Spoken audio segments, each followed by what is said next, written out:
So we now have with us Tendai Chigwada, who is the Trade Research Analyst of the PITAP Project.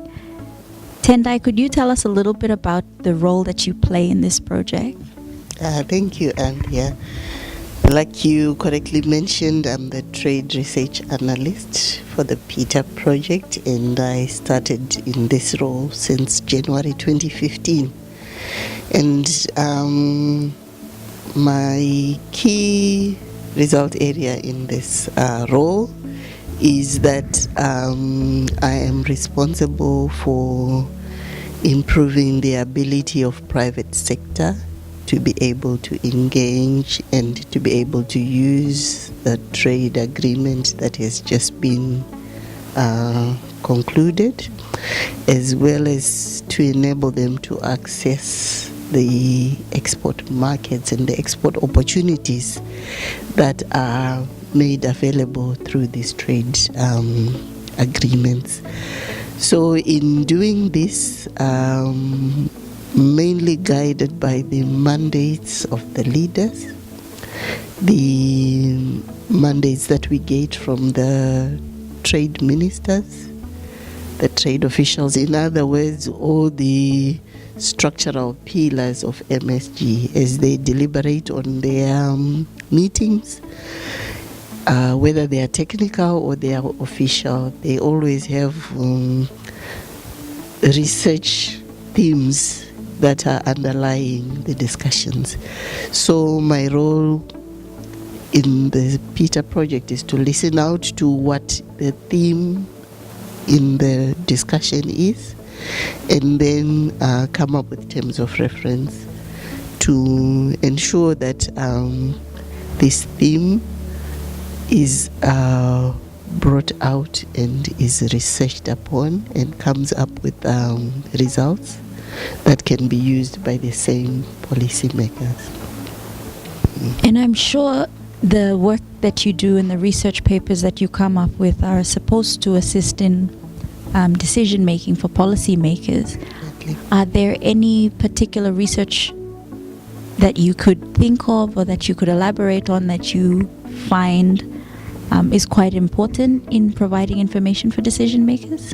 Definitely. When PITAP was programmed, there are 4 specific research themes that this project is expected to deliver.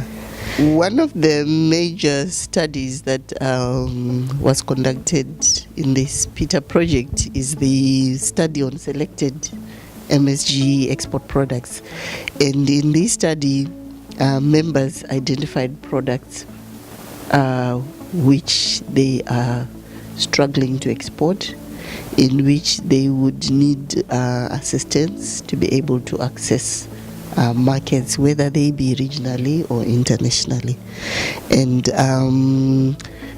after this initial study was the market intelligence study, which was a follow-up study based on the same products that were identified in the first study.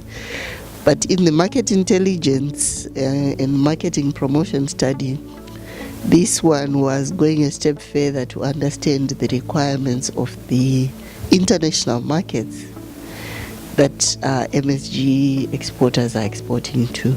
So in the market intelligence study was a database of requirements in the international markets that MSG products are going into.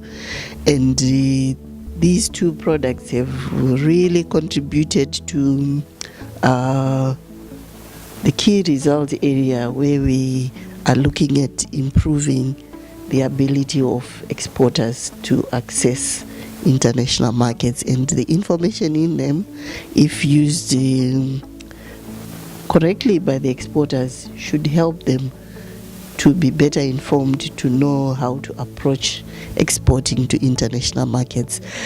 2 other studies that were programmed by PITAP but that have not yet been concluded yet, but which are underway, is another one, the MSG forestry management study, together with the MSG shipping study. And these two are also supposed to help give better options and better information for policymakers on how best to move forward in terms of economic growth, in terms of trade and investment expansion, particularly the shipping study, because it will look at one of the biggest challenges that we have in the region, which is on how to move goods from one island to another. Tendai, another question that I have is in regards to the research papers and working papers that you're working with, could you tell us a little bit if any of them are providing crucial insights into emerging issues that we have in regards to trade? Definitely. In the 2 years that I've been engaged in research under MSG framework, one of the most evident trend is that the cost of doing business in MSG is very high. So whatever research outputs that we come up with are earmarked at improving or reducing the cost of doing business in MSG, because naturally that is a disadvantage when MSG products are leveraged against the rest of the world's products, because for as long as the basic cost of doing business are high, it will be difficult for them to compete with the rest of the products at an equal footing in an international market. So yes, that has been an obvious indicator that the cost of doing business needs to be reduced. We also have identified that MSG producers are faced with supply side constraints. This is where, even after securing a good market, producers are not producing enough products to be able to satisfy the demand that is out there in the international markets. So whatever strategies that we come up with, we need to be able to assist MSG exporters to be able to produce some more, a little bit more than they are producing at the moment, because what they are producing is mainly to satisfy the local market, the local demand, and if they are at all going to pursue the international markets, they need to boost their supply. And another general observation is that MSG producers are inclined to local, just selling to local markets. Their inclination to exports is still very young, and they need to grow to like and to want to export their produce. And one good platform for this is to sell to each other first, like within the MSG sub-region. Once they gain comfort in selling to each other within the 4 member countries, then they gain experience and confidence to go beyond the MSG and sell to international markets. So any capability building programs, that any intervention that comes up with building that exports capability for producers to be able to export some more will be most welcome. And again,